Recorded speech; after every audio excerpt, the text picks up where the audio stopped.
So today I'm going to be teaching you how to customize your Windows 10 Start menu, but first, my name is Steve Smith, this is TQA Weekly, and if you haven't already done so, click the subscribe button down below, as well as the notification bell to know when future episodes are posted to my channel. And if you really want to, you can become a member, and members get to be part of our private monthly live streams, as well as our private Discord channel.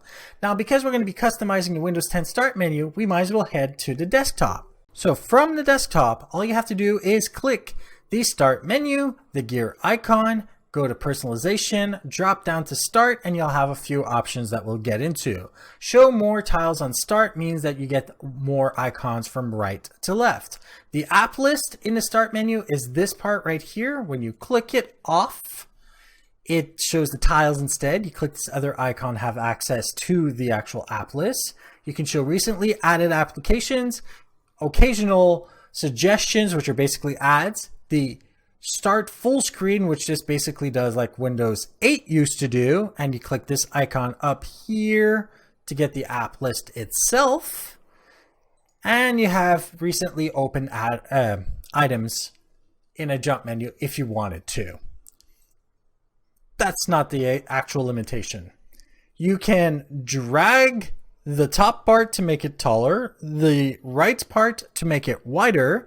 You can do things such as right-clicking, going to more to turn off the live tile on or off at will. You can go to resize to allow it to go from small, medium, wide, and large, depending on the support from the actual developer. Not all icons go wide or large because there's no point for them. Normally only live tiles do that. You can rearrange them by dragging them into new positions. And if you wait for that little thin rectangle underneath, that gives you a new group where you can enter a title like that. To get rid of the group, you just drag it back to another position.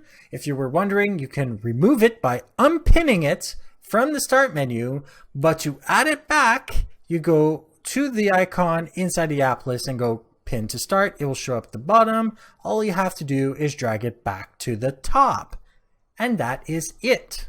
So like if you liked it, dislike it if you didn't, share with those who think could benefit from this, and don't forget to subscribe. And if you have any questions, comments, suggestions for topics, email me at ask@tqaweekly.com or go to my website, tqaweekly.com, where you can search for the show notes on this episode, past others, find other ways of subscribing, and of course use the contact form to email me directly.